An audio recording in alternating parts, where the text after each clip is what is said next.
Hey guys, it's time for another weekly video, and I've kind of got the whiteboard and some toys, so we're really expanding this week.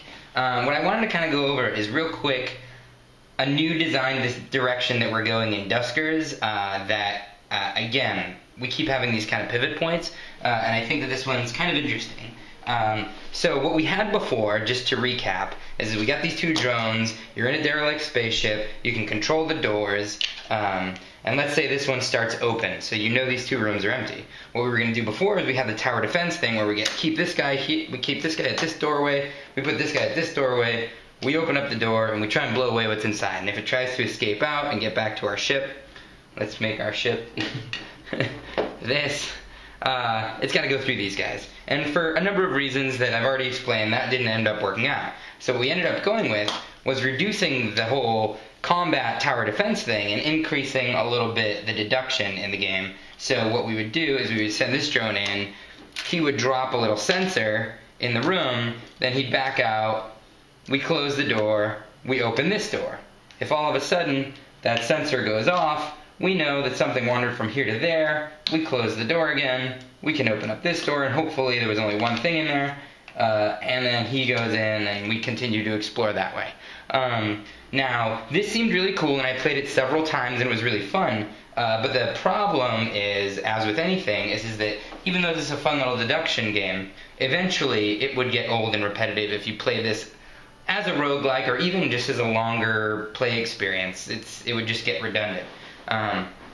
So how do we fix that? So in order to fix that, I started looking at some of the old kind of roguelike tropes, one of which is the random drops, right? So imagine if instead of having all the same weapons and upgrades on these drones all the time, we already have the notion that we're in this world where the tech is old and it breaks down.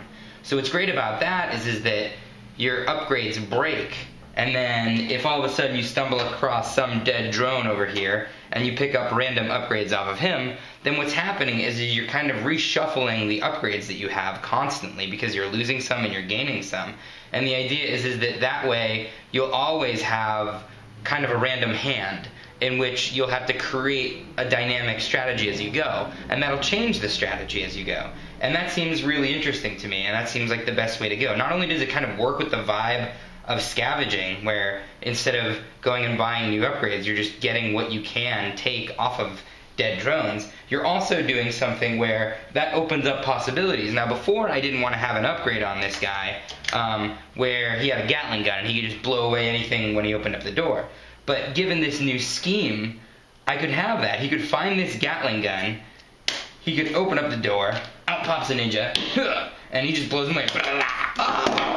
And what's cool about that is the fact that that was a different strategy, and eventually this Gatling gun is going to break.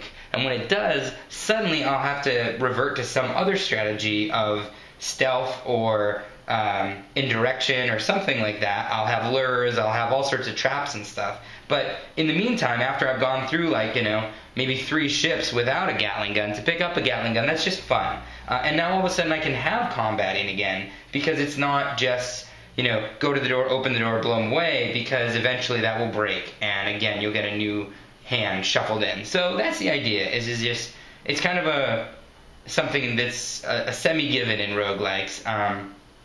Well, to a degree, but it's just something interesting that I feel really works with this game. And so I really like the idea that not only are there times where you have to have this, a lot of strategy and indirection deduction, but sometimes it's just like, go and shoot the ninja. So I think hopefully that'll make it so that the game is less predictable and doesn't get into any kind of rut. We've just got to make sure that all the upgrades in various degrees complement each other and the different combinations are interesting and fun. But yeah, so that's it. Thanks for watching, guys, and I'll see you next week.